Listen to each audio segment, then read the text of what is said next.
పరిశుద్ధులకు దేవదేవుని యొక్క ప్రత్యక్షతలో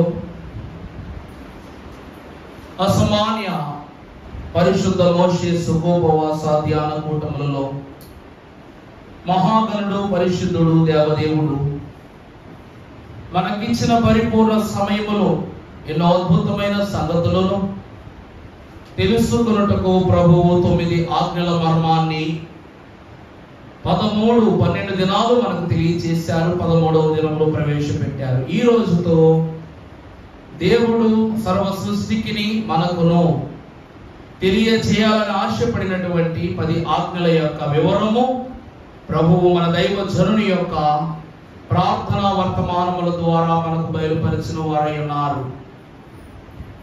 ఈ దినము సంపూర్ణ దినము, 6వ దినము అనగా శనివారం దినము సంపూర్ణతకు గుర్తు.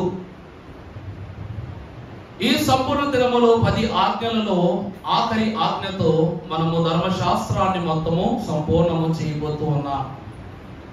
దేవుని యొద్దకు మహిమ స్థానమునందు నిలిచి ప్రభు పేరిట వచ్చిన వారులారా, దివ్య దేవుని వాక్యములో పరిశుద్ధ లేఖన భాగములు మనము చూసినట్లయితే ద్వితీయోపదేశ కాండం 5వ అధ్యాయము 21వ వచనమును మనం ఒక్కసారి జ్ఞాపకం చేసుకున్నప్పుడు,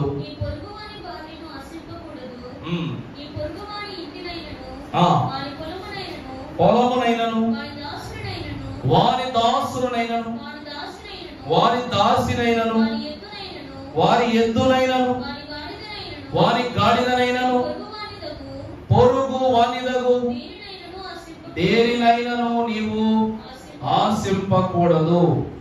ఇక్కడ ఈ వాక్యము మొత్తము ఒకే ఒక్క మాట మీద నడిపింపబడుతూ ఉంది. ఒకటి పొరుగువాడు, రెండవది ఆశ. మొదటిది ఏంటండి? పొరుగువాడు, రెండవది ఆశ. దేవుని ప్రియమిట్లారా, ఈ పొరుగు వాణి మీద, పొరుగు వాణిది, పొరుగు వాణి యొక్కది, ఇలా ఎన్నెన్ని వివరాలు ఉన్నాయో, అది ఇతరునిది ఏ వస్తువైనా మనకు కావాల్సిందే. అదే లోకనీతి. మరి పరలోక నీతి ఏమో చెప్తూ ఉందట, వీటిని అన్నింటినీ నీవు ఆశింపకూడదు.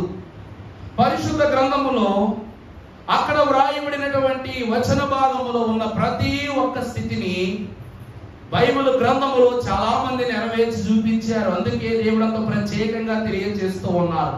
మొదటిగా మనము చూసినట్లయితే, నీ పొరుగువాని యొక్క భార్యను నీవు ఆశించకూడదు.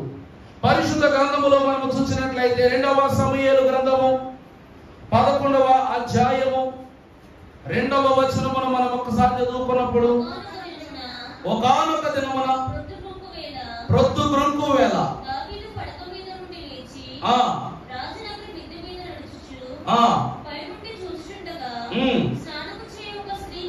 కనబడెను. ఆమె బహు సౌందర్యవతి అయి యుండుట చూచి తెలుసుకొనుటకై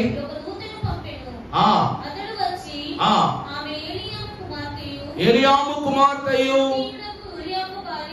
ఊరియాబు భార్య అయిన బెత్షెబా అని తెలియజేయగా, చాలమ్మా దేవుని ప్రియమిట్లారా, పరిశుద్ధ గ్రంథములోను మొదలు పెట్టుకోవలసినటువంటి పాఠములో పొరుగు వాని యొక్క వస్తువైన, వ్యక్తినైనా, పట్టణమైన, ప్రాంతమైన, పొలమైన, ఏదైనా నీకు కావాలి అనే తలంపు పుట్టాలంటే అది నీకు నచ్చాలి. ఆకర్షణ. మొదటిది ఏంటండి? ఆకర్షణ. మహాభక్తుడైన దావీదుకు చాలా అద్భుతమైనటువంటి ఆలోచనలు ఉన్నాయి. ఎందుకంటే దేవుని యందు నిలవబడ్డాడు గనుక ఇశ్రాయేలు సామ్రాజ్యాన్ని తిరుగులేని సామ్రాజ్యంగా, సౌందర్యవంతమైన సామ్రాజ్యంగా, సువిశాలమైన సామ్రాజ్యంగా, సైనిక బలగములో కావచ్చును, పనితనములో కావచ్చును. దేవుని వాక్యంలో చూస్తాం, సొలొమోను మహాభక్తుడిని పరీక్షించడానికి వచ్చిన శాబాదేశపురాన్ని ఆశ్చర్యపోయిందట. ఎప్పుడు వారి అంతఃపురములు అడుగు పెట్టగానే విందు కొరకు, ఆమె కొరకు ఏర్పాటు చేసిన ఆహార పదార్థాలు వడ్డించడానికి సొలొమోను దగ్గర ఉన్నటువంటి పనివారిని చూసి ఆమె ఆకర్షింపబడింది. ఎందుకు అంటే వంట వండటానికి ఒకరైతే దానికి తీసుకురావడానికి ఒకరు, వడ్డించడానికి ఒకరు, ప్లేటు పెట్టడానికి ఒకరు, నీళ్లు పోయటానికి ఒకరు, అందించడానికి ఒకరు, తుడవటానికి ఒకరు, తీయటానికి ఒకరు, వారికి వస్త్రం అందించడానికి ఒకరని ఇలాగా ఒక్కొక్కరు ఒక పని అన్నమాట. ఒకరి పనిలో ఒకరు జోక్యం చేసుకోవట్లా, ఇంకొకరి పని కొరకు ఇంకొకరు ఆశపట్టల్లా. అంత క్రమంగా ఏం చేశాడు సొలొమోను మహాభక్తుడు తన రాజ్యంలో పని వారిని తయారు చేసుకున్నాడట. అప్పుడు ఆమె అనుకుంది, ఆ పనితనానికి ఆకర్షింపబడి నేను ఖచ్చితంగా నా దేశానికి వెళ్ళినప్పుడు ఖచ్చితంగా ఈ పని నేను నా వాళ్ళకు కూడా నేను అలవాటు చేయాలి, నేను కూడా అమల్లోకి తీసుకురావాలని ఆశపడిందట. ఈరోజు మనం అప్పట్లో మీకు ప్రసంగం చెప్పినప్పుడు చెప్పా, సొలొమోను మహాభక్తుడు ఇంత అద్భుతమైనటువంటి పని ఈరోజు హోటల్స్కి వెళ్తే మనకు కూడా చేస్తారు కదండి. ఈరోజు మనం రోడ్డు పక్కన దాబా దగ్గర ఆగితే వండేవాడు, తెచ్చేవాడు, వడ్డించేవాడు, తిరిగి ప్లేట్ పట్టుకెళ్ళిపోయేవాడు, అందరూ అక్కడే.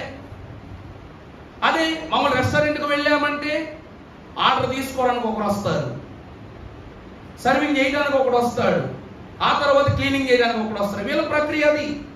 కానీ స్టార్ హోటల్స్కి వెళ్ళామనుకోండి, నీ కారు రాగానే మనకు డోర్ తీస్తాడు ఒకడు, డోర్ తీసిన తర్వాత పార్కింగ్ చేస్తాడు, నువ్వు లోపలికి వెళ్ళగానే మెయిన్ డోర్ తీస్తారు, నీ వెనకాలే ఉండి నిన్ను ఏ సీట్లో కూర్చోబెట్టాలి ఆ సీట్లో కూర్చోబెట్టడానికి ఒకడు, నీ దగ్గరికి వచ్చి ఆర్డర్ తీసుకోవడానికి ఒకడు. ఇక్కడ మనకైతే మామూలు రెస్టారెంట్లో అయితే 10 టేబుల్ అయినా 20 టేబుల్ అయినా ఒకరు ఆర్డర్ తీసుకుంటారు, లేకపోతే 2-3 ఉంటారు. కానీ 5 స్టార్ హోటల్స్ అలా కాదు, టేబుల్కి ఒకరు ఉంటారు. నువ్వు అక్కడి నుండి బయలుదేరి గడప దాడి బయట పెట్టేంత వరకు నీ వెనకాలే తిరగలాడుతూ ఉంటారు. ఇక్కడ షబా దేశపు రాణి అంత చాతుర్యమైన ఆకర్షణీయమైనటువంటి పనివారి యొక్క పనితనాన్ని చూసి ఆమె ఏమైపోయింది, ఆకర్షింపబడింది. పని వాళ్ళను చూసుకోవడానికి కొంతమంది, రాణిని ప్రాముఖ్యంగా ఏమైనా చూసుకోవడం కొంతమంది, ఇలాగన ఎవరి వారి స్థానాలను బట్టి ఒక డైనింగ్ టేబుల్ ఒక ఆర్డర్లో ఉంది, ఎవరెవరిని ఎక్కడ కూర్చోబెట్టలేదు ఒక ఆర్డర్లో ఉంది. రాణిగారు ఎక్కడ కూర్చోవాలి, పరిచారులు ఎక్కడ కూర్చోవాలి, పనివారు ఎక్కడ కూర్చోవాలి అన్నట్లుగా విభజించి పెట్టాడంటే సొలొమోను గారు. ఇంత ఆకర్షింపబడింది కనుకే ఆమె షేబా దేశంలో ఏం చేసింది, ఈ పనిని అక్కడ అమలు చేసుకుంది.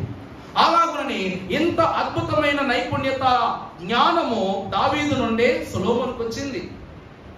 ఇంతటి ఆకర్షణీయుడును, తెలివైన వాడును, జ్ఞానవంతుడును, ఏ పనైనను ముక్కుసూటిగాను విరామము లేకుండా చేయగల దావీదట తనకు రాణి ఉంది, పరిచారకులు ఉన్నారు, పనివారులు ఎంతో మంది ఉండగా ఇతడు ఎవరిని ఆశించాడు అంటే పొరుగు వాని భార్యను ఆశించాడు.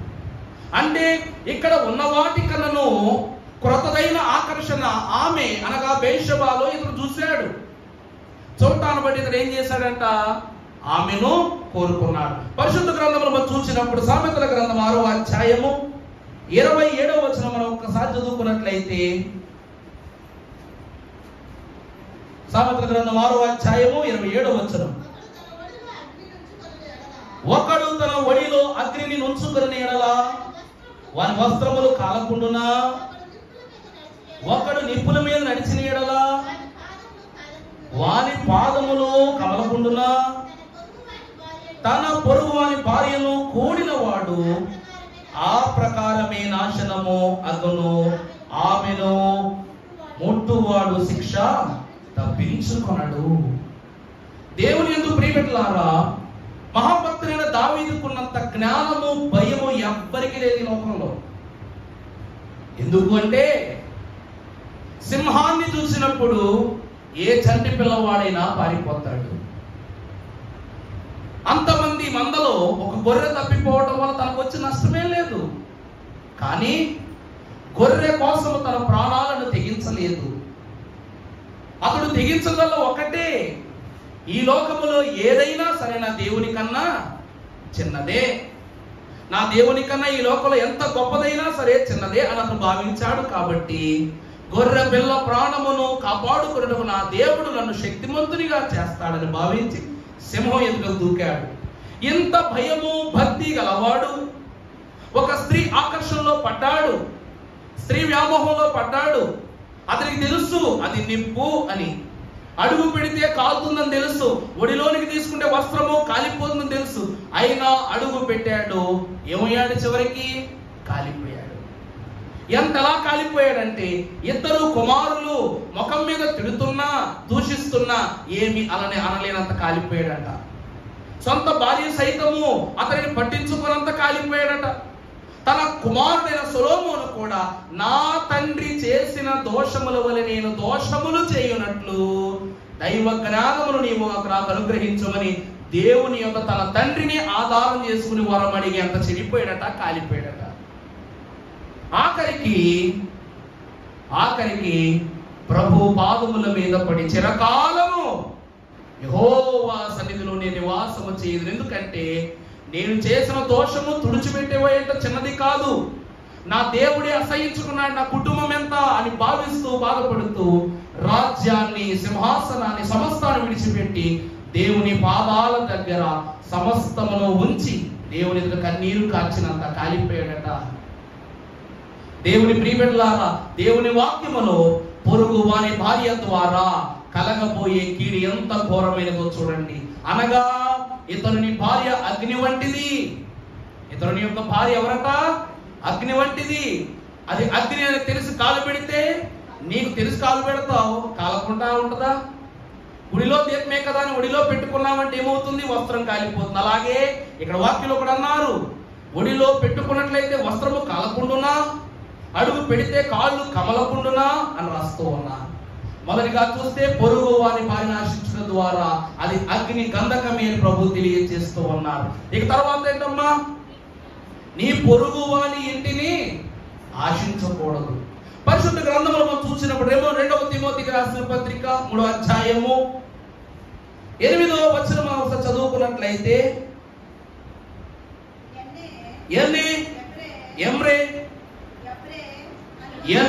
ఎమ్రే అనువారు మోషేను ఎదిరించినట్లు మీరును చెడిన మనస్సు గలవారై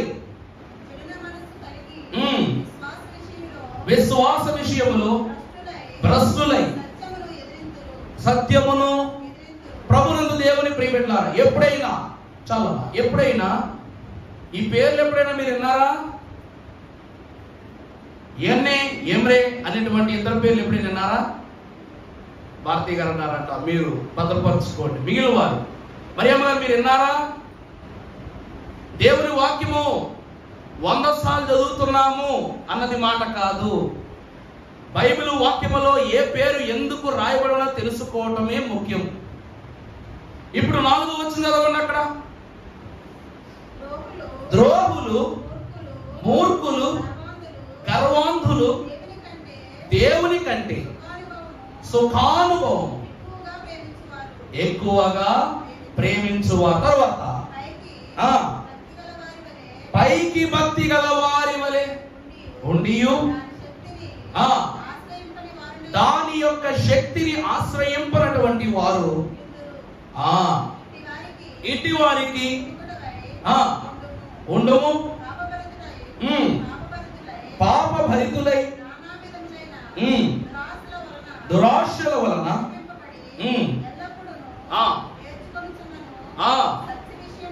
సత్య విషయమైన ఎప్పుడును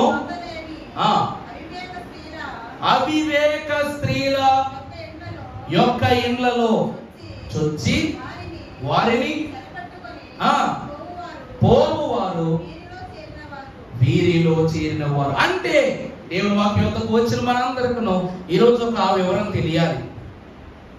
ఈ ఎమ్రే అనువారు పౌలు రాసిన తిమోతి పత్రికలో కనపడుతున్నారు. కానీ వీరి చరిత్ర నిర్గమకాండం యొక్క చరిత్ర. అక్కడ వ్రాయబడినటువంటి మాట 8వ వచనంలో ఎమ్రే అనువారు ఎవరంతా ఎదిరించింది? మోషేను ఎదిరించిన వారు. అంటే ఎక్కడో ఉన్నటువంటి పౌలు భక్తుని యొక్క తిమోతి పత్రిక ఎక్కడ? పరిశుద్ధ గ్రంథములో 2వ ఖండముగా వ్రాయబడిన నిర్గమకాండం ఎక్కడ? అంటే ఈ పౌలు భక్తుడు రాసినటువంటి ఇద్దరిని గురించి మోషేతో ముడిపెట్టి దేవుని వాక్యం చెప్తోంది. వీళ్ళు ఎవరిని ఎదిరించారంట? మోషేను ఎదిరించిన వారై ఉన్నారట. ఎవరి ఎమ్రే? పరిశుద్ధ గ్రంథములో ఎమ్రే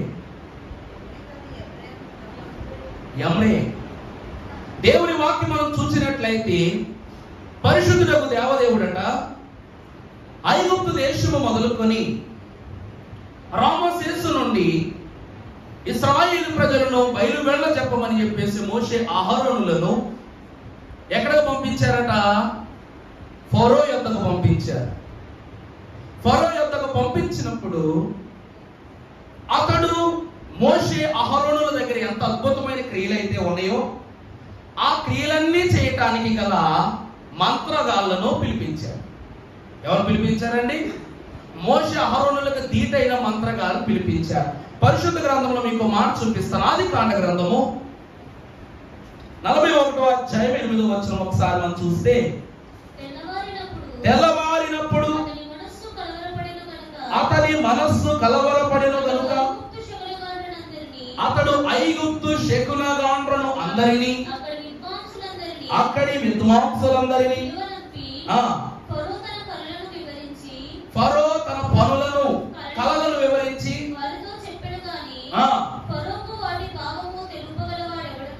లేడు. ఎవడంటండి? ఫరోకు కల వచ్చింది. ఫరోకి ఏమొచ్చిందండి? ఒక కల వచ్చింది. ఆ కళ గురించి ఎవరు చెప్పారు? కలభావం ఎవరు చెప్పారు? యోసేపు గారు చెప్పారు. యోసేపు గారు ఆ క్షణం నుంచే ఫరో దృష్టిలో గొప్పవాడయ్యారు. అది మనందరూ బాగా తెలుసు. యోసేపు గారు పిలిపించక ముందు ఎవరు పిలిపించారంట? ఐగుప్తు శకునగాండ్రులను పిలిపించి ఆ కలలో ఉన్నటువంటి తనకు కలవరము కలిగిస్తున్న శోధనకు వచ్చి యోసేపునకు ముందు ఈ యొక్క మంత్రస్వానులకు చెప్పాడంట, శకునగాండ్రులకు చెప్పాడంట. చెబితే వీళ్ళందరూ ఏమన్నారు? అయ్యా, మాకు ఈ కల వివరము తెలియదు. మన యోసేపు గారు కలల మహారాజు కాబట్టి దర్శన ప్రాయములోనే చిరు ప్రాయములోనే దర్శన భాగ్యం గలవాడు కనుక అతడు చెప్పేశాడు. ప్రభునందు ప్రియులారా, ఇక్కడ మొట్టమొదటిసారి ఆదికాండ గ్రంథములో మనం శకునగాండ్ర యొక్క ప్రమేయాన్ని చూస్తూ ఉన్నాం.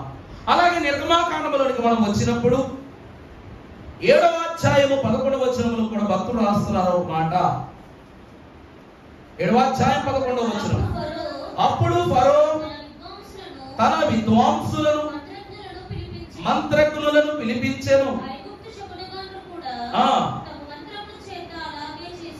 ఐగుప్తు శకునగాండ్రు కూడా వారి వారి మంత్రముల చేత అలాగే చేసిరి. తన కర్రను పడవేసినప్పుడు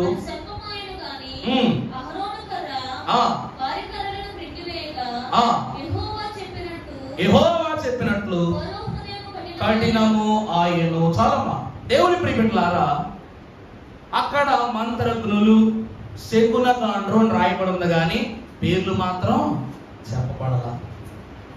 ఈరోజు దేవుని వాక్యము వింటున్న మన అందరికీ ఒక్క మాట మాత్రం ఖచ్చితంగా అర్థం చేసుకోవాలి. ఏంటంటే, పక్కనే ఉన్నాడు పగవాడు, మన చక్కికి చేరిన సరిగాడు.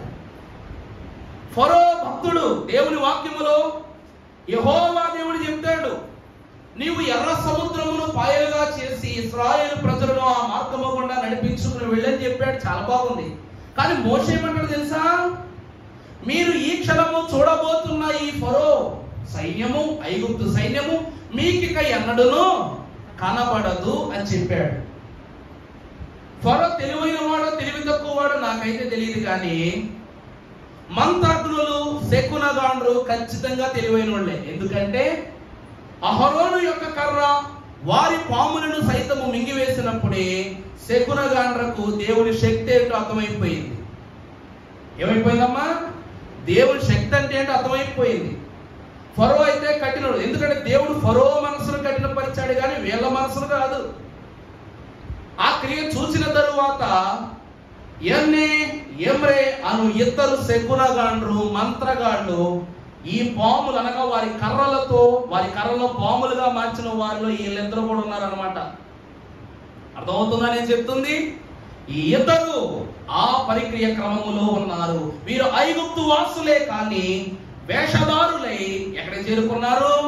ఇశ్రాయేలు ప్రజల యొక్క నడకలోని చేరుకున్నాడు. వారి యొక్క ప్రయాణములో వారు ఐక్యమైపోయారు.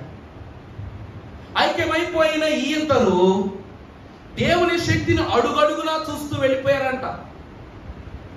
ఇక్కడ దేవుని రాజ్యం ఏం చెప్తూ ఉందో తెలుసా అండి? దేవుని వాక్యం ఏం చెప్తుందంటే దేవుని రాజ్యాన్ని గురించి, నీతిమంతులకు మాత్రమే ప్రవేశం కనాను దేశములోకి, ఇశ్రాయేలీయులకు మాత్రమే ప్రవేశం ఉంది అని చెప్పారు. మరి వీళ్ళు ఇశ్రాయేలీలా ఐగుప్తీయులా? ఐగుప్తు దేశపు శకునగాండ్రు. ఎంత ప్రయత్నం చేసినా, ఎంత ట్రై చేసినా వీళ్ళు మాత్రం కనాన్లోకి వెళ్ళరని అర్థమైపోయింది. ఎప్పుడైతే ఎర్ర సముద్రం పాయలైపోయిందో భయాందోళన గురయ్యారు. దేవుని అగ్ని ఫరో సైన్యాన్ని ఆపేసిందో, అమ్మో దేవుడు మమ్మల్ని ఎక్కడ ఆపేస్తారని భయపడ్డారట. తర్వాత మన్నా దగ్గర, అలాగే దేవదేవుడు హోరేబు కరుణ మీద 10 ఆజ్ఞలు నిర్వహించే సమయంలో అన్ని చోట్ల దేవుని శక్తిని చూసి అప్పుడు వీళ్ళు అనుకున్నారు, మంచివాడు మరొక మంచోడు తయారు చేస్తాడో తెలియదు కానీ చెడ్డోడు మాత్రం కొన్ని 100 మంది చెడ్డోడు తయారు చేసేస్తాడు. వీళ్ళు కూడా అది చేశారు. మేము వెళ్ళని కనాను దేశంలోనికి మేము మాతో పాటు ఎంతో మందిని ఆపేద్దామని నిర్ణయించుకున్నారు వీళ్ళు. అప్పుడు వీళ్ళు ఏం చేశారంట? అడుగడుగున వీళ్ళు తెలివితేటలు చూపించేశారు. అంత ఎందుకమ్మా? మోషే నువ్వు నీ దేవుడు, అక్కడ ఏమంటున్నారండి? నువ్వు నీ దేవుడు కలిసి మమ్మల్ని సముద్రం దగ్గర చంపేద్దాం అనుకుంటున్నారా అని ఎవరు అన్నారు? మహానుభావులు వెళ్ళే. మహానుభావులు ఎవరండి? వెళ్ళే. ఎర్ర సముద్రం దాటిన తర్వాత ఆకలేసింది, దప్పికేసింది. నీ దేవుడు మా శరీరాలను, మా ఆత్మలను ఎండగట్టి మమ్మలను ఆహారం లేక నీరు లేక మమ్మల్ని చంపేద్దాం అనుకున్నారు అన్నది కూడా వీళ్ళే. అన్ని బాధ్యతలను యెహోషువకు అప్పచెప్పి, అహరోనుకు యెహోషువకును వీళ్ళందరికీ అప్పచెప్పి సినాయి పర్వతమును ఎక్కిన తరువాత ఈరోజు పొల్ల పెట్టకుండా, నిప్పు పెట్టకుండా ఏం కాదు, అడవి కాదు, ఎవడొక్క నిప్పు రా చేయాల్సిందే. మోషే వెళ్ళిపోయాడు. మోషేకి తెలిసిపోతే ఎవరేంటో, ఎందుకంటే దేవుని కర్రతో ఎవరు మంచివారు, ఎవరు చెడ్డవారు, ఎవరు పాపులు, ఎవరు పరిశుద్ధులు చెప్పేయగలరు.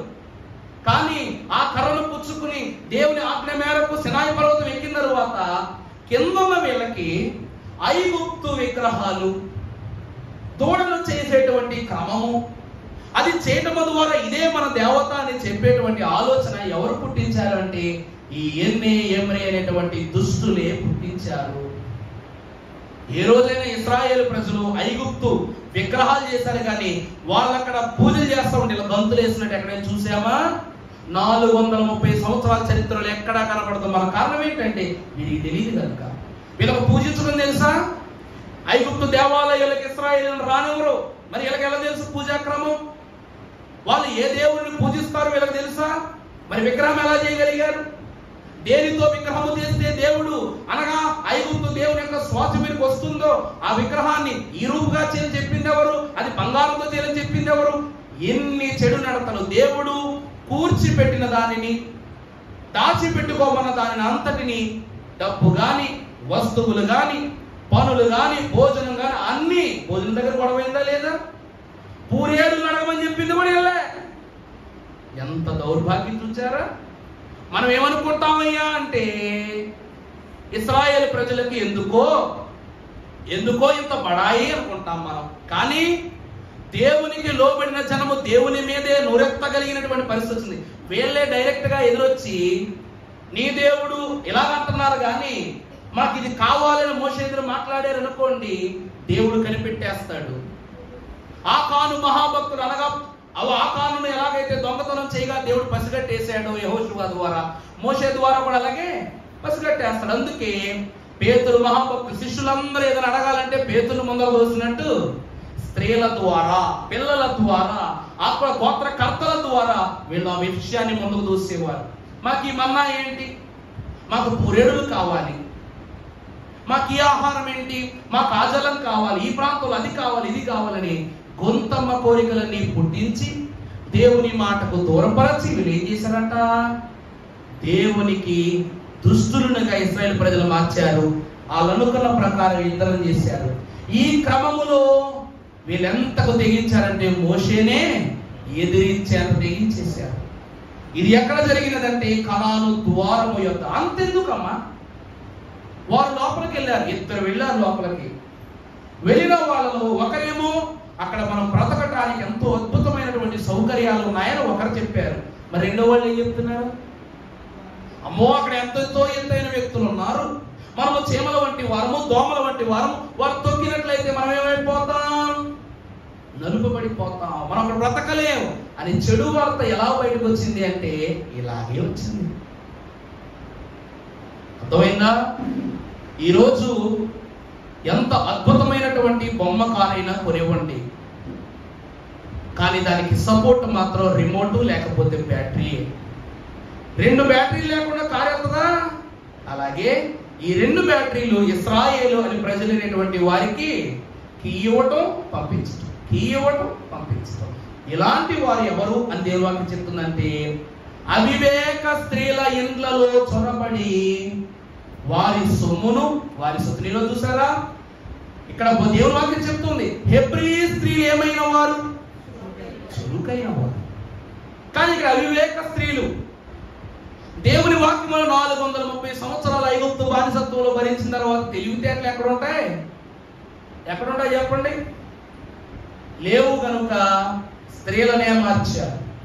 వారి సొమ్ములను కైవశం చేసుకుని చెడు తలంపు చేత చెడు నడతలో ఖర్చు పెట్టి ఇచ్చారు, దారి మార్పించారు, దృష్టి మార్పించారు. పిల్లలను పెద్దవాళ్ళను ఏమీ లేకుండా వీళ్ళు ఏం చేశారంట? మోషేను ఎదిరించి వధించారు, దేవుని తలంపు నుండి వాళ్ళను తప్పించేశారు. స్త్రీని ఆశించుట అనగా పొరుగు వాని ఇల్లు ఆశించుట అనగా దేవుడు కనానులోనికి మమ్మల్ని ఎలాగా పంపడు? కనానంటే ఏమిటి? దేవుని గృహము. అటు యెరూషలేము అనే దేవుని గృహములోనికి మేము వెళ్ళము గనక వీరును వెళ్ళరాదన్న తలంపుతో వీళ్ళు ఏం చేశారంట? చెయ్యాల్సిన చెడు తప్పులని చేశారు. దేవుడు కూర్చుకోమన్న డబ్బు తప్పుదారిలో, ఆహారము తప్పుదారిలో. ఈరోజు దేవుడిచ్చిన ప్రతి దాన్ని చెడు తలం చేత ఖర్చు పెట్టించారు కాబట్టి వాళ్ళు వెళ్ళలేదు, వెళ్ళనివ్వలేదు. చూసారా? పేర్లు దేవుని వాక్యం అంతా తిప్పితే ఒక్కసారి రాశారు ఇందులో, కానీ ఇలా చేసిన చెత్త చూస్తే ఊళ్ళంత ఉంది. అర్థమవుతుందా అండి? ఈరోజు మనం అనుకుంటాం చెట్టు ఒకటే, కానీ దాని నుండి ఇంట్లోకి వచ్చే ఆకులు చెత్త చాలా. అలాగే వీళ్ళిద్దరూ ఇద్దరుగానే పనిచేశారు, ఏక మనసుతో పనిచేశారు, వీళ్ళు తెలివితేటలు ఉపయోగించారు. మనము చేరలేని దేశానికి వీరులు చేరకూడదని దేవుడు అన్యాయస్తులను, వ్యభిచారులను, పాపులను, దొంగలను, నరహంతకులను తన రాజ్యానికి రానివ్వనని చెప్పారు. కాబట్టి ఈ వివరాన్ని తెలుసుకున్నటువంటి వీరు వారి పనితనం వారు చూపించారు. రెండవది, పొరుగు వాని ఇల్లు ఆశించుట. వీళ్ళు ఆశించారు, దేవుని ఇల్లునే ఆశించారు. వీళ్ళు ఏకంగా దేవుడు ఎలాగే వెళ్ళనివ్వల. పోను వాళ్ళు అబద్ధం చెప్పారు, వాళ్ళు చెడు చేస్తున్నారు అనుకో, వీళ్ళ బుద్ధి ఏమైంది? వీళ్ళు మారిపోయారు కాబట్టి దేవుడు ఇద్దరికి కలిపేవారు. ఇక మూడవ చూసినప్పుడు తర్వాత ఏంటమ్మా? పొరుగువాని పొలం. పొరుగువాని యొక్క పొలం. పరిశుద్ధ గ్రంథములో దేవుని ప్రియమిట్లారా మహాభక్తుడైనటువంటి దేవదేవుడు పరిశుద్ధుడు వాక్యములు రాయిస్తున్నారు. మొదటి రాజుల గ్రంథము 21వ అధ్యాయము ప్రారంభ వచనం ఒకసారి చదువుకున్నట్లయితే,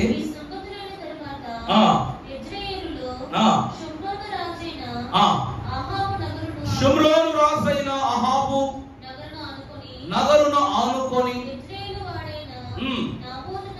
నాబోతునకు ఒక ద్రాక్ష తోట కలిగి ఉండగా అహాబు నాబోతును పిలిపించి, నీ ద్రాక్ష తోట కనుక దానికి ప్రతిగా లేదా చాలమ్మా. దేవుని ప్రియమిట్లారా దేవుని వాక్యములో ఈ నాబోతు చరిత్ర కూడా చాలా చిన్నది, కానీ ఇతని ద్వారా వచ్చినటువంటి షాప్ ఏదైతే ఉందో చాలా పెద్దది. రాజు అయినటువంటి అహాబు కాలంలో ఏలియా తన చాతురతలో దేవుని వాక్యం చూపించి అనగా 3.5 సంవత్సరాలు అతను చేసిన పని వర్షాన్ని ఆపేయటం. ఆపేసిన తర్వాత యెజబెలు కోపం వచ్చేసింది. ఎంత కోపం చేసిందయ్యా అంటే ఏలియాను చంపేంత వరకు యెజబెల్ నిద్రపోలా. ఇక చంపేయాలన్న తలపుతో మొత్తం దేశమంతా ఏం చేసింది, పలకాలు పెట్టించేసింది, శిలా పలకాలు పెట్టించేసింది. ఏలియాను పట్టుకున్నవారు వాళ్ళకి ఎంత ఇస్తా అంత ఇస్తా, వారు చంపిన వారు వాళ్ళకి ఎంత బహుమనిస్తా బహుమనిస్తా అని అంటూ ఉన్నప్పుడు ఒక రోజట తన భర్త అయినటువంటి అహాబు రాజ్యపుర నగరు పైన మేడ పైన మిద్దె పైన నడుస్తూ అటు ఇటు తిరుగులాడుచు అతను నిలబడి చూసినప్పుడు అతని కోటకు రాజభవనానికి ఆనుకుని ఒక తోట ఉంది. ఆ తోట ఎవరిదంటే నాబోతు ద్రాక్ష తోట. ఈ నాబోతు మహాభక్తునికి తన తండ్రులు అనగా తన పితరులు ఇచ్చిన స్వాస్థ్యం ఏదైనా ఉందంటే ద్రాక్ష తోట ఒకటే. అహాబు ఆ ప్రదేశాన్ని ఎంతో ఇష్టపడిపోతాడు. ఎలాగైనా దాన్ని నేను చేజిక్కించుకోవాలి, ఆ తోట ఎవరిదో కనుక్కోమని చెప్పేసి తన దూతలు చెప్పినప్పుడు అయ్యా ఇది నాబోతు యొక్క ద్రాక్ష తోట ఏదంటే, అప్పుడు స్వయంగా ఆహాబి నాబోతు దగ్గరికి వచ్చి నేను ఈ ద్రాక్ష తోటను తీసివేసి మంచి ఉద్యానవనాన్ని అనగా పూల మొక్కలతో దీన్ని అలంకరించాలని ఆశపడుతున్నాను, నీకు ఈ ద్రాక్ష తోటకు బదులు నీకు ఇంకో చోట నేను ద్రాక్ష తోటని ఇస్తాను అని అన్నాడంట. అప్పుడు నాబోతు ఏమన్నాడు, నా పిత్రార్జితాన్ని నీకు ఎందుకు ఇస్తాను అన్నాడు. లేకపోతే కొన్ని డబ్బులకే ఇవ్వు అంటే నేను అమ్మను గాక అమ్మనన్నాడు. ఈ మాటలు అంటే ఒక రాజు వచ్చి ఈరోజు మన చంద్రబాబు నాయుడు గారు మన దగ్గరకు వచ్చి బాబు నీ సెంటున్నర భూమి నాకు ఇవ్వు బాబు, నీకు 20 లక్షలు ఇస్తా, 30 లక్షలు ఇస్తా, 40 లక్షలు ఇస్తాను అని అనుకోండి, ఇది మా నాన్నగారు ఆస్తండి నేను ఇవ్వను అని ఆయన ముఖం మీద మనం చెప్పామంటే ఆయన ఫీల్ అవుతారా అవరా? ముఖ్యమంత్రి మన దగ్గరికి రావడం ఏంటి, అడగటం ఏంటి, ఆయనకు మనం ఇవ్వను అని చెప్పటం ఏంటి, అది నామోషి అవమానమా కాదా?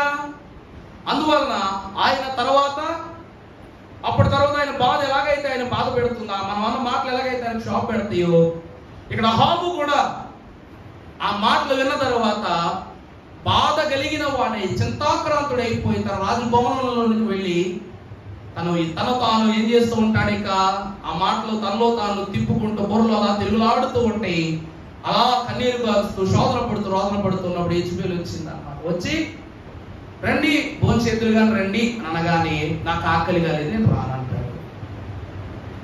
మరలా సాయంకాలం అయినప్పుడు విందుకు కూడా రాననగానే అప్పుడు యెజబెల్ వచ్చి ఏమిటి సంగతి అని అడుగుద్ది. అడగగానే ఇదిగో నేను ద్రాక్ష తోటను ఆశపడ్డాను, అతని యొద్దకు నేను వెళ్ళి అడిగినా సరే అతను నాకు ఇవ్వనన్నాడు అని చెప్పేసి ఆమెకు చెప్పగానే అప్పుడు ఆమె అంటదట, నువ్విక ప్రశాంతంగా విశ్రాంతి తీసుకో, ఆ తోట నీదే.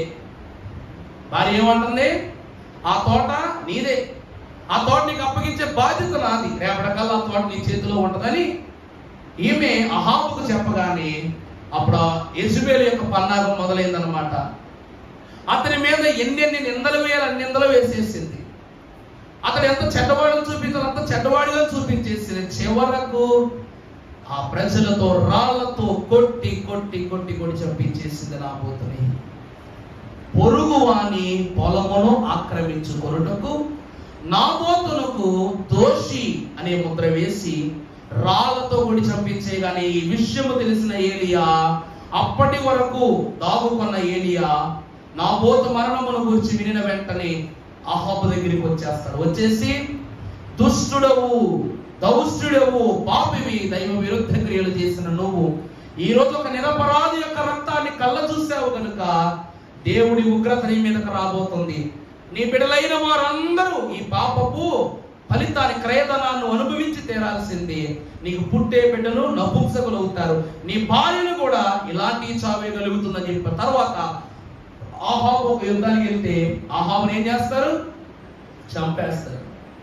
ఆ తరువాత తన భర్త చనిపోయిన తరువాత యెజబెలును సైతం ముట్టడించుటకు వస్తూ ఉండగా ఈమె ఏం చేస్తుంది, కిటికీలను చూస్తూ ఉంటది అన్నమాట. అప్పుడు తన స్వంత దాసీయులు ఏం చేస్తారు, ఆమెను కిటికీ గుండగా తోసివేయగా ఆమె తల వెంట్రుకలు తిరిగి తల భాగము నేలకు తగిలి వెండి పుసి విరిగి రక్తమంతయు చిన్నాభిన్నమైపోయి ఆ గోడ మీద పడింది. అప్పుడు యథావిధిగా నాబోతు రక్తమును కుక్కలు నాకినట్లు యెజబెలు రక్తాన్ని కూడా కుక్కలు నాకుతాయి. పొరుగువాడు నిరపరాధి యొక్క క్రయధనాన్ని అనగా తన స్వాస్థ్యాన్ని, తన పొలాన్ని ఆశించడం ద్వారా దేవుడు ఇచ్చిన శిక్ష. పొరుగు వాని పొలమునకు శిక్ష ఏమిటంట? మరణం. ఇక మన తర్వాత చూస్తే తర్వాత ఏమిటమ్మా? పొరుగు వాని దాసుడు. పరిశుద్ధ గ్రంథములో ఆదికాండము 39వ అధ్యాయము 7వ వచనము. అటు తరువాత అతని యజమానుని భార్య తనతో సైనించుమని చెప్పెను.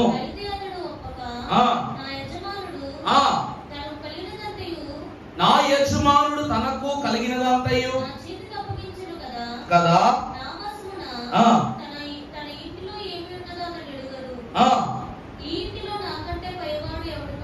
లేడు.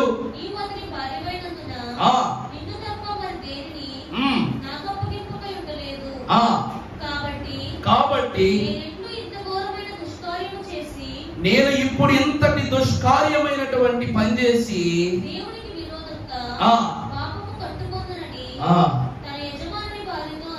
నేను చాలండి. ఇక్కడ ఏమాత్స పొరుగు వాని దాసుడు. తన భర్త అయినటువంటి పోతీఫరు నీతిమంతుడు, మంచివాడు.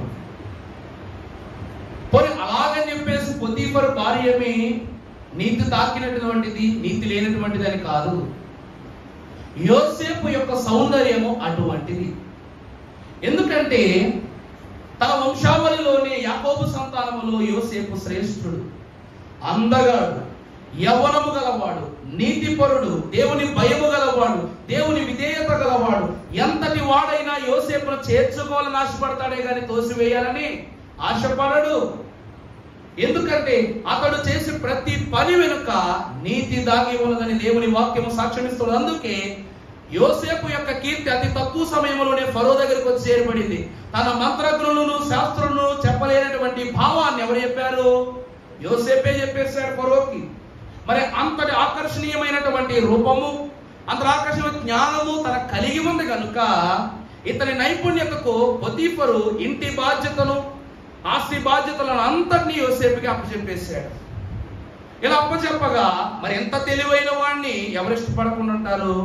కానీ ఆమె చేసిన, ఆమె చూసిన దృష్టి తప్పు కనుక ఆమె ఏం చేస్తూ ఉంది?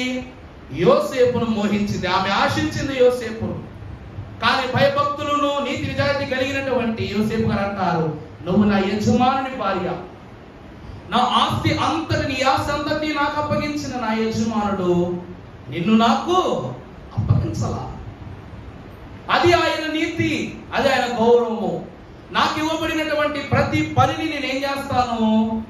గౌరవప్రదముగా, నిజాయితీగా చేస్తాను. ఈ పని చేసి నేను దేవునికి విరోధముగా పాపము కట్టుకొనలేనని చెప్పాడు. అందుకు గాను పోతీఫరు భార్య ఏం చేసింది? తనని చెరసాలలో వేయించింది. దేవుని ప్రియబిడ్డలారా, పొరుగు వాని దాసుని ఆశించుట. ఇక్కడ ఆశించుటను బట్టి పోతీఫరు భార్య దేవుని వాక్యములో ఏమై ఉన్నది? యజమానురాలైనను ఆమె స్థితి యోసేపును బట్టి, దేవునిని బట్టి పోతీఫరుకు కూడా తెలిసిపోయింది. యోసేపు అంటే ఎంతటి వాడు. అందుకే తన భార్య చెప్పింది విన్నాడు గాని నా భార్యనే తాకాలనుకుంటావు, నా భార్యనే మోహిస్తావు అని చెప్పేసి కత్తి తీసుకుని యోసేపుని చంపాడా? యోసేపు నిజానికి తెలుసు. అందుకే భార్యని ఏమనలేక పరువు దృష్టిలో పెట్టుకుని, గౌరవాన్ని దృష్టిలో పెట్టుకుని నా భార్య ఇలా చేసిందని వీధిలో చెబితే ఏమైపోతుందో నా గౌరవం తెలుసుకున్నటువంటి పోతీఫరు ఏం చేశాడు? యోసేపుని చెరసాల్లో భద్రపరిచి తన యోగక్షేమాలు చూసుకున్నాడు.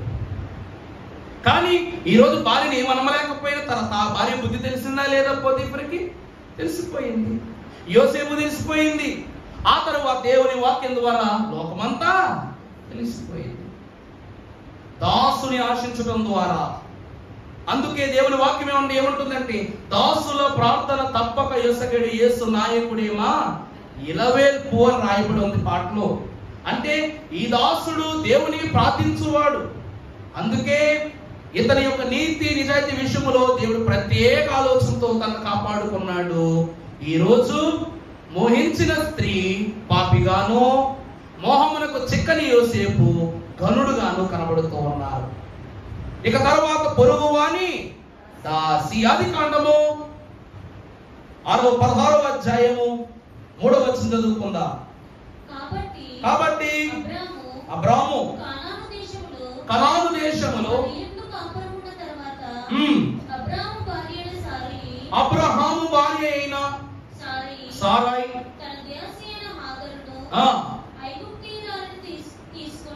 ఎవరనండి తీసుకొని ఇక్కడ మనం చూసినట్లయితే అబ్రహాము భార్య అయిన శారమ్మ గారి దాసి ఏ దేశస్తురాలు? ఐగుప్తీయురాలు. చదువమ్మా. తను తీసుకుని వచ్చి తన పెనిమిటికి అబ్రామునకు ఇచ్చెను.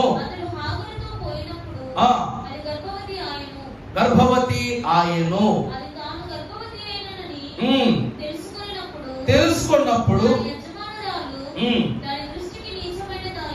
తన యజమానురాలి దృష్టికి హాగరు ఎలా కనబడుతుంది? నీచమైనదిగా కనబడుతుంది.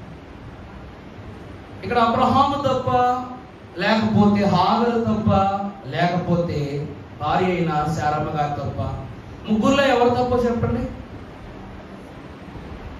చెప్పండమ్మా. ముగ్గురిది తప్పే. అర్థమవుతుందా? ముగ్గురిది తప్పే. తన భర్త అయిన అబ్రహాం ఒక యజమానుడు, తన యజమానుడు. తన నీతిమంతుడని తెలుసు, భక్తిపరుడని తెలుసు. అటువంటి హెబ్రీ స్త్రీగా ఉన్నటువంటి ఈమె, ఇశ్రాయేలు ప్రజలకు కాబోయే తల్లిగా ఉన్న ఈమె ఒక ఐగుప్తీయురాలిని ఇంటికి తీసుకురావచ్చా? తీసుకొచ్చేసింది. తప్పు చేసింది. ఆ దాసిని తన భర్తకు అప్పగించడము మంచి పనా చెడ్డ పనా? చెడ్డ పని. అలా తప్పు చేసింది. ఈమె ఐగుప్తీయురాలు అని అతను గ్రహించకపోవడం అబ్రహాము తప్పు. రెండవది, నీకు బిడ్డలు ఇస్తానని చెప్పినా సరే తన భార్య మాట విని ఈమెను వివాహం చేసుకోవడం తప్పు. దాసిని వివాహం చేసుకోవడం తప్పు. ఆమెతో బిడ్డలు కనడం తప్పు.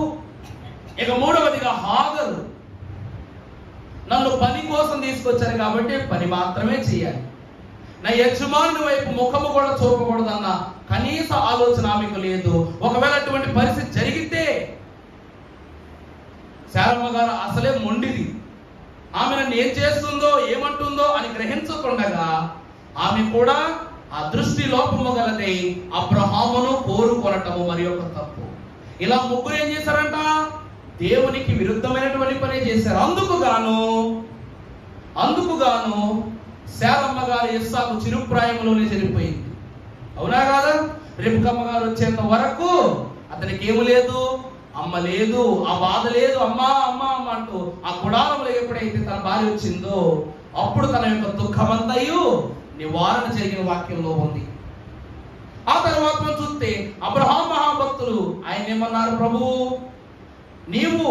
నేను ఇచ్చిన ఆజ్ఞలు గైకొనియు, నేను నీకు ఇస్తాను సంతానమును దృష్టిలో పెట్టుకొనియు, నీ యొక్క భార్య దాసిని నువ్వు కోరుకున్నావు కనుక ఈ సంతానానికి, ఈ గొడవకు, ఈ గోలకు నాకు సంబంధం లేదని దేవుడు ఏం చేశారు? చేశారు. ఇక మూడవదిగా హాగరు. ఆ పరిస్థితి ఏమైపోయిందంటే ఆమెను అసహించుకుని బిడ్డతో సహా బయటికి గెంటేసింది. బిడ్డతో సహా బయటికి గెంటేస్తే ఈమె ఎడారి గుండా వెళుతూ బిడ్డకు స్తన్యం ఇవ్వలేక ఆమెకు తెచ్చుకున్న ఆహారం అయిపోగా ఆమె కన్నీరు కాలుస్తూ ఉన్నప్పుడు, బాధపడుతూ ఉన్నప్పుడు, ఆమె చేసిన దోషమంతా ఆమె కన్నులు ఎదురు తిరిగినప్పుడు దేవదేవుని యొక్క దూత ఆమె ఎదుట ప్రత్యక్షం ఏమంటూ ఉంది? నువ్వు తిరిగి మరలా నీ యజమానురాలి దగ్గరికి వెళ్ళు అంటుంది. అంటే ఈమెను యజమానురాలి చేయట్లా, భార్య అయినంత మాత్రం యజమాను స్థానం రాదుగా. దేవుడు కూడా ఏమంటున్నాడంటే పెళ్ళైనా ఈమెకి ఇంకా దాసి స్థానాన్నే ఇచ్చాడు. నీ సంతానాన్ని నేను చూసుకుంటానని ప్రభువుతో చెప్పింది. దేవుడు చెప్తూ ఉన్నాడు. ఈమెను మాత్రము శారమ్మకి ఎలా మార్చారు? ఆఖరి వరకు దాసిగానే ఉంచివేశారు. దాసిని ఆశించుట ద్వారా పెళ్లి చేసుకున్నందుకు భర్తకు తలనొప్పి, చేసినందుకు తలనొప్పి, చేసుకున్నందుకు తలనొప్పి, ఈ ముగ్గురు వల్ల దేవుడు కూడా తలనొప్పి. ఇన్ని తలనొప్పులు అనమాట. ఈ వాక్యం చదువుతుంటే మనకు కూడా ఏమవుతుంది? కాసేపు అయితే తలనొప్పి వస్తుంది. ఆ తర్వాత ఆఖరిగా మనం చూసినట్లయితే పొరుగు వాని ఎద్దునైనా గాడిదనైనా వాని జంతువులలో ఏది అయినా నువ్వేం చేయకూడదు, ఆశించకూడదు. పరిశుద్ధ గ్రంథంలో మనం చూసినప్పుడు మహాభక్తులు కనుడు సంఖ్యాకాండములో రాస్తున్నటువంటి మాట 22వ అధ్యాయము 27వ వచనం చదువుకున్నప్పుడు, అమ్మా ఆ గాడిద యెహోవా దూతలను చూచి బిలాముతో కూడా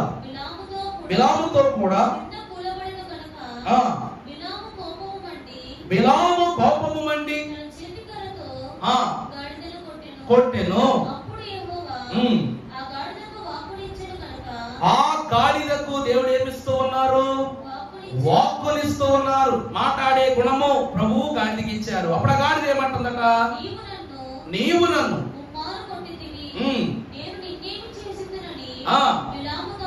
అనగా నువ్వు నా మీద తిరగబడ్డావు,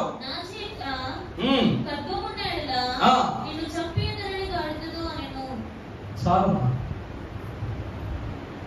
ఇంతకన్నా భయంకరమైనటువంటి అవమానం ఎవరికైనా జరుగుతుందా?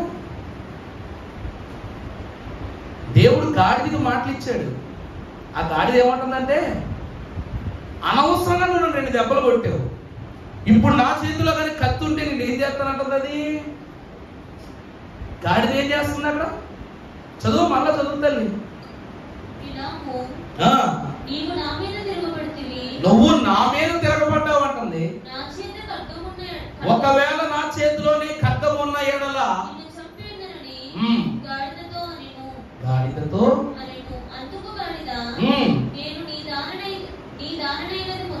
నేను నీ దానైనది మొదలుకొని కానా నీకు ఇట్లు చేయుట అనగా దేవుని ప్రియమిత్రులారా, దేవుని వాక్యంలోనికి వచ్చి మనకు బిలాముకి ఎంత కోపం వచ్చేసిందంటే, కర్రతో 2 దెబ్బలు వేస్తే చాలు, నా చేతిలో కత్తుంటే నేను ఏం చేస్తానంటున్నాడు, చంపేస్తానంటున్నాడు. అప్పుడు ఈ గాడిద ఏమంటుంది, ఇంతకాలము నేను నిన్ను మొయ్యలేదా, ఇంతకాలము ఎంత భారమైన నేను తీసుకుని వెళ్ళలేదా అంటే, దేవుడు అప్పటి వరకు అది బిలాము గాడిద. వాక్యంలో చెప్పబడినట్లు ఇంతకాలము నేను నిన్ను మొయ్యలేదా అంటుంది. అంటే ఈ క్షణము నుండి నేను నిన్ను మొయ్యను అని చెప్పటం. ఎందుకంటే పరాయి వాని గాడిద గాని ఎద్దును గాను ఆశించకూడదు. ఎప్పుడైతే బిలాము ప్రవక్త దేవునికి విరుద్ధమైనటువంటి సందేశాన్ని,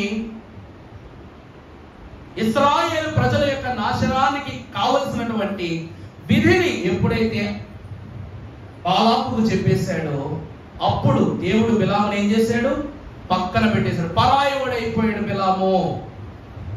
బిలాము పరాయవాడయ్యాడు అంటే గాడిద కూడా పరాయిదైనట్లేగా. అందుకు గాను నాకు ఆ పరిస్థితి రానే రాకూడదని భావించినటువంటి గాడిద బిలాము మాట వినటం మానేసి దేవుని మాట వినటం మొదలుపెట్టింది. ఇప్పుడు బిలాము ఒక్కడే పరాయుడు, ఈ గాడిద మాత్రం ఎవరిది? యేసు క్రీస్తు ప్రభువారు సెలవిచ్చిన మాట. ఆయన యెరూషలేము దేవాలయంలోకి వెళుతున్నప్పుడు మీరు వెళ్ళి అక్కడ ఉన్న గాడిద పిల్లలను మీరు చూసి ఆ పిల్లను దాని యొక్క తాను విప్పిన తీసుకురండి. ఆ యజమానులు అడిగితే ఏమని చెప్పాలి? ఇది ప్రభువునకు కావలసి ఉన్నది. ఇప్పుడు ఈ గాడిద కూడా ఎవరికి కావాల్సింది అయిపోయింది? ప్రభువునకు కావాల్సింది అయిపోయింది.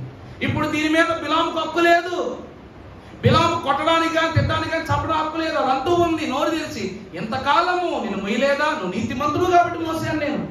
ఇప్పుడు నువ్వు నీతి తప్పిపోయావు, నిజాయితీ తప్పిపోయావు, దేవుడు నిన్ను విసర్జించాడు, పక్కన పెట్టేశాడు. నేను కూడా ఏం చేస్తా? పక్కన పెట్టేస్తా. అది కూడా చెప్పుకుంటుంది, నా మట్టుకైతే బ్రతుకుడు క్రీస్తు, చావే లాభం, చంపితే చంపే అంటూ ఉంది. పొరుగు వాని భార్య, పొరుగు వాని యొక్క ఇల్లు, పొరుగు వాని పొలము, పొరుగు వాని యొక్క దాసుడు, పొరుగు వాని యొక్క దాసి, పొరుగు వాని యొక్క గాడిద ఎత్తు. ఇక్కడ ఈ గాడి చెప్తూ సరిపోతుంది. ఒక్క ఆజ్ఞలో ఎంతమంది జీవితాలు ఉన్నాయి చూసారండి. మొదటిగా భార్యను అనగా దావీదు ఆశించిన బెర్షెబాను బట్టి తన యొక్క పొరుగు వారి వారిని ఆశించడాన్ని బట్టి దావీదు నిందారహితుడిగా బతికినంత కాలం బాగున్నాడు. ఆమె ద్వారా నిందొచ్చి పడింది. కొడుకులు నిందేశారు, భార్య నిందేసింది. తర్వాత సొలొమోను దేవుడి దగ్గర కూడా వరం ఏమని అడుగుతున్నాడు, ప్రభువా నా తండ్రి తప్పు చేసినట్లుగా నేను తప్పు చేయకుండా ఉండగలిగే జ్ఞానాన్ని నాకు దయచేయని కోరుకున్నాడు. చూసారా, దేవుడి ఎదుట నా తండ్రిలా ఉండకూడదని కోరుకున్నాడు. అక్కడ దావీదు యొక్క స్థితి కనబడిపోయింది. రెండవది ఇల్లు. ఈ యొక్క ఎమ్రే అనేటువంటి ఇద్దరు శకునగాండ్రు, ఐగుప్తు శకునగాండ్రు, మేము దేవుని దేశములను ప్రవేశించలేం, అనగా యెరూషలేము ఇల్లులోని మేము ప్రవేశించలేం కాబట్టి ఇశ్రాయేలు ప్రజలు కూడా ప్రవేశించడానికి వీల్లేదని తలంచుకున్న ఏం చేశాడంట, చెడు పనులన్నీ అనగా విగ్రహం తయారు చేయించడానికి, గంతులు వేయించడానికి, ఎర్ర సముద్రము దగ్గర గోల, మన్న దగ్గర గోల, పూరేడు దగ్గర గోల, దాహం వేస్తే గోల, గోలంటూ వీళ్ళని గోల్లోకి తీసుకెళ్లారు. గొల్లు మనిపించారు ఆఖరికి. ఇక మూడోదిగా చూసినప్పుడు పొలము, నాబోతు పొలమును ఆశించినటువంటి యెజెబెలుకు దేవుడు ఏమి ఇచ్చాడట, నాబోతు చావునే యెజెబెలుకును ఇచ్చాడు. తన సంతానం అంతా నపుంసకులుగా చేసేసాడు దేవుడు. భర్త అయిన ఆహాబును యుద్ధములో హతమార్చి ఆ రాజ్యము రాజు దండెత్తి యెజెబెలు దగ్గరకు వస్తూ ఉన్నప్పుడు ఆమె ఆ మేడ మీదగా తిరిగి రుచిపడి మెడ విరిగి చనిపోయింది. నాలుగవది దాసుడు, యోసేపును ఆశించిన పొతీఫరు భార్య. దాసి ఎవరట, దాసి ఎవరట, ఎవరమ్మా, హాగరు. ముగ్గురికి కలిపి కొంబో బ్యాంక్ లో దేవుడు ఇచ్చాడు అనమాట. ఇక ఆఖరిగా చూసినప్పుడు గాడిద, ఇది సైతము దేవుని సొత్తే తెలియదు, ఎందుకంటే ఇది దేవునికి కావలసినదని యేసు ప్రభు వారు చెప్పారు. ఆనాడు దేవునికి నేను కావాలి, దేవుడు నాకు కావాలని అనుకుంది కాబట్టే తన వంశములో యేసుక్రీస్తు ప్రభు కాలంలో ఇది దేవునికి కావాల్సింది అయిపోయింది. దేవుని ప్రియమిట్లారా, ఇక్కడ మనం చూసినట్లయితే పరిశుద్ధ గ్రంథంలో ఆఖరిగా మీకు మాట చూపిస్తాను. లూకాసు వార్త 12వ అధ్యాయము 17వ వచనం మనం చదువుకున్నప్పుడు ప్రతి ఒక్కరు వాక్యం మనం వారు చూడండి. లూకాసు వార్త 12:15. అమ్మా, మరి ఆయన మీరు ఏ విధమైన ఎడమీయక, లోపమునకు మీరు ఎడమీయక జాగ్రత్త పడుడి. ఒకరి కలిమి విస్తరించుట వాని జీవమునకు మూలము కాదు. ఈరోజు డబ్బును బట్టి ఒకరు కోరుకుంటాం, డబ్బును బట్టి ఒకరి ఇల్లు కోరుకుంటాం, డబ్బును బట్టి ఒకరు పొలాన్ని కోరుకుంటాం. అలాంటి డబ్బు వలన కలిమి ద్వారా మనకి ఏం విస్తరించదు చెప్పండి, జీవము విస్తరించదు. చదువమ్మా. మరియు ఆయన వారితో ఈ ఉపమానము చెప్పెను, ఒక ధనవంతుని భూమి సమృద్ధిగా పండెను, నా పంట సమకూర్చుకున్నటకు నాకు స్థలము చాలదు కనుక తనలో తాను ఆలోచించుకుని నేను ఇలాగూ చేతును, నా కొట్లు విప్పి వాటి కంటే గొప్ప వాటిని కట్టించి అందులో నా ధాన్యం అంతటిని, నా ఆస్తిని సమకూర్చుకొని నా ప్రాణమా అనేక సంవత్సరములకు ఆస్తి. ఇక్కడ ఏమంటున్నాడు అంటే ఇతను తను సంపాదించిన దాని అంతటిని ఉన్న కొట్లు కన్నా పెద్ద కొట్లు కట్టించి వాటంతటిని దాచిపెట్టుకుని తనతో తాను అనుకున్నాడంట, ప్రాణమా ఎన్ని సంవత్సరాలైనా తరగనంత సముదాయపు ఆస్తి పాస్తులు ధాన్యాలు నీ కోసం నేను దాచిపెట్టాను అంటున్నాడట. అప్పుడు సుఖించుము, తినుము, త్రాగుము, సంతోషించుమని చెప్పుకొని అనుకునేను. అయితే దేవుడు, వెర్రివాడా, ఈ రాత్రి నీవు సిద్ధపరచినవి ఎవని వగునని అతనితో చెప్పెను. దేవుని ఎడల ధనవంతుడు కాక తన కొరకే సమకూర్చుకుని వాడు అలాగునని యుద్ధనని చెప్పాడు. అన్ని చార్జెస్ పెట్టుకున్నాడు. దేవుడు ఏమంటాడంటే, ఈ రాత్రి నేను తీసుకెళ్ళిపోతాను, ఏం చేస్తావు అని అడుగుతున్నాడు. అర్థమవుతుందండి? నాబోతు ద్రాక్ష తోటను హస్తగతం చేసుకుని ఏం చేశాడు? ఏం చేయలే, యుద్ధానికి వెళ్ళి చచ్చిపోయాడు. భార్య మేడ వెంచబడి చచ్చిపోయింది. ఆ ద్రాక్ష తోటలాగే ఉంది, ఏం కాల. పోనీ అబ్రహాము గారు హాగను వివాహం చేసిన ఏం చేశాడు? ఆమెకు మంచి జీవితాన్ని ఇచ్చాడా? ఇవ్వలే. పోనీ భార్య దగ్గరైనా సరే గౌరవం పొందుకున్నాడా? పొందుకోలే. ఆ తర్వాత బిడ్డల్లోనైనా ఐక్యత ఉందా అంటే బిడ్డల్లో కూడా ఐక్యత లేదు ఈ రోజు వరకు. ఆ తర్వాత దావీదు బెర్షెబాను వివాహం చేసుకుంటాడు. ఏం లాభం? కుమారుడు పుట్టాడు, ఏం లాభం? ఆమెను కోరుకున్నాడు. ఆమె గర్భము గురించి మీద ఎక్కడైనా తెలిస్తే భర్త ఉండగానే ఇటువంటి పని జరిగిందని చెప్పేసి ఎక్కడైనా ఇతని మీదకు మాటలు వస్తాయేమని తెలిసి ఆమె భర్తను అన్యాయంగా చంపించేశాడు. ఏం లాభం? ఇంత ఆస్తి, ఇంత పలుకుబడి, ఇంత విలువ దావీదు గౌరవాన్ని కాపాడగలిగాయా? ఒక తప్పు కప్పటానికి మరొక తప్పు. అతని కలిమి అతన్ని ఏం చేయలేకపోయింది? కాపాడలేకపోయింది. ఆ తర్వాత చూస్తే యోసేపు భార్య పొతీఫరు భార్య కూడా, అమ్మో ఈ యోసేపు గారు బయటికి వెళ్ళిన గురించి చెప్తే డబ్బులు కాపాడతాయా? లేకపోతే పనులు కాపాడతారా? భర్త కాపాడగలరా? చివరికి భర్త కూడా నా భార్య ఇంటిది అని తలదించుకున్నాడు. కానీ ఏమిటి అని అడిగితే యజమాని తన యొక్క దాసుల దగ్గర తలదించుకోవాల్సి వస్తేమో అవమానపడాల్సి వస్తుందని కాముగా పట్టుకెళ్ళి చెరసాల వేశాడు. ఇక దాసిని ఆశించినటువంటి అబ్రహాము అయినా ఇక ఆఖరిగా దేవునికి వ్యతిరేకమైనటువంటి పనిని చేసి తన గాడిద దగ్గర కూడా విలువను పోగొట్టుకున్నాడు ఒక ఉన్నత ప్రవక్త అయిన బిలాము. బిలాము చెప్పిన ప్రవచనం మీకు చెప్పా, నక్షత్రం యాకోబులో ఉదయించెను, రాజదండము ఇశ్రాయేలు నుండి లేచును. అతని అద్భుతమైనటువంటి ప్రవచనము యోధా పత్రిక 6వ వచనంలో ఏమైపోయింది? కామతత్వమునకు భక్తిహీనులుగా మార్చి కొందరు మోసగాళ్ళై దేవునిలో ఉండి ఉండనట్లుగా వారిని కామతురాతత్వంలోనికి నడిపించి దేవుని దృష్టికి ద్రోహులైపోయారు. చూసారా? మొదట ప్రవక్త, ఆఖరికి వచ్చేసరికి అబద్ధ ప్రవక్త. దేవుని ప్రియబిడ్డలారా, ప్రభు అంటూ ఉన్నారు, నువ్వు ఎంత సమకూర్చినా, ఎలా సమకూర్చినా ఈ రోజే నిన్ను తీసుకెళ్ళి వెళ్ళిపోతే ఎవరికి ఇస్తావు? ఈ రోజుకి నా కళ్ళ ముందు అలాంటి ఒక ఇన్సిడెంట్ ఉంది. మాకు చదువు చెప్పిన టీచరే వాళ్ళ అమ్మ నాన్న బాగా చూసుకోవడం కోసం పెళ్లి కూడా చూసుకోవాలా. ఇంగ్లీష్ టీచర్ ఆయన, చాలా మంచివాడు. ఆయన శాలరీ గవర్నమెంట్ టీచర్ కింద శశి వారు ఆయన ఎక్సలెన్స్ ని, ఆయన ఇంగ్లీష్ కమ్యూనికేషన్ స్కిల్స్ ని చూసి ఆన్ స్పాట్ రిక్రూట్మెంట్ చేసుకున్నారు. ఆయన నెలకు 1,30,000. అంటే అప్పుడు నేను 10th చదువుతున్నా. 10th లో 1,30,000 రూపాయల జీతం. ఆయన ఇంగ్లీష్ బోర్డ్ ఆఫ్ అకాడమీకి ఇన్ఛార్జ్ అయ్యాడు, అన్ని బ్లాక్స్ కి. మొత్తం మా complete institute, Sashi institute English decade of the academy యొక్క ప్యాకేజ్ ఆయనకి ఇచ్చి 1,30,000 రూపాయల జీతం ఇచ్చి ఆయన పెట్టుకున్నారు. నేను 10th కంప్లీట్ చేసినటువంటి కాలము సుమారు 2015. 1,30,000. ఆయనకట ఆ కాలంలో ఆయనకి అంత. మేము ఒక రోజు తెలియకుండాను ఇండిపెండెన్స్ డే ఫంక్షన్కి అందరూ వాళ్ళ వైఫ్ తీసుకొచ్చారు. సార్ రాలా, సార్ మేడం రాలేదని అడిగితే కొప్పడిపోయారు. తర్వాత నాకు ఇంకా పెళ్లి కాలేదని అన్నారు. చూడటానికి చాలా బాగుంటారు. ఎందుకు పెళ్లి చేసుకోలేదంటే మాకు చెప్పుకోవాలన్నా, తిట్టుకోవాలన్నా, అరుచుకోవాలన్నా మాకు సార్లే, మా వాటిల్లో కూడా మాకు సార్లే. వాళ్ళని అడిగితే పలానా పరిస్థితిని బట్టి వాళ్ళ అమ్మ నాన్నగారులు అనారోగ్యవంతులు, వైఫ్ ఎక్కడ ఇలాగా ఇబ్బంది అవుతుందేమో అని సార్ పెళ్లి చేసుకోలేదు. కొంతకాలం తర్వాత ఆ సార్ ఒక యాక్సిడెంట్ జరిగిపోయారు.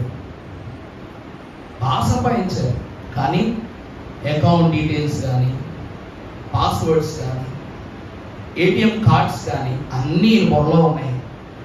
అమ్మానాలు తెలియదు, దాచిపెట్టిన ధనం ఎక్కడ ఉందో తెలియదు, ఎవరి చేతిలో ఉందో తెలియదు, ఏమైపోయిందో తెలియదు. కుమారుడు చనిపోయాడు, భార్య ఉంటే కనీసం తెలుసునేమో, ఈ తల్లిదండ్రులకైనా చెప్తే ఏదో పని బయట తీసుకునేమో, ఎవరికి చెప్పడానికి చనిపోయారు. అప్పుడు చాలా బాధపడ్డాం. ఇంజనీరింగ్ లో ఉన్నప్పుడు ఫస్ట్ ఇయర్ లో జాయిన్ అయినప్పుడు తెలిసింది అనమాట. ఆ తర్వాత 3 సంవత్సరాలుగా ఆయన చనిపోయారు. దేవుని ప్రియమిట్లారా, దాచిన ధనము ఎవరి సొత్తు? ఎవరికి తెలియకుండా దాచేదనం ఎవరి సొత్తు? దేవుడు అడుగుతున్నాడు, నీవెలా సంపాదించినా అది నిన్ను కాపాడదు. ఏ మార్గంలో దాచిపెట్టినా అది నీకు ఆఖరకు చేతికి చిక్కదు. నీ కాసుగా సంపాదించిన డబ్బును గాల్లోకి ఎగరేసిన వచ్చి నీ జోబులో పడుతుంది. అన్యాయంగా సంపాదించిన పెట్లో దాచిన చెరువులు తినేస్తాయి. దేవుని ప్రియమిట్లారా, పరిశుద్ధులకు దేవదేవుడు యెషయా గ్రంథంలో 56 వచనంలో 56వ అధ్యాయంలో 10వ వచనంలో ఒక్క మాట తెలియజేస్తున్నారు. ముగించుకుందాం మాట. వారి కాపరులు వారందరూ తెలివిలేని వారు, వారందరూ మోగ కుక్కలు మొరుగలేరు,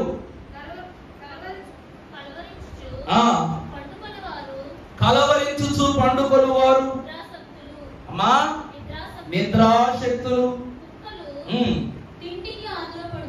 కుక్కలు తిండికి ఆతురపడును, ఎంత తినను వాటికి తృప్తి లేదు. ఆ కాపరులు అట్టి వారే, వారు దేనిని వివేచింపజాలరను వారందరూ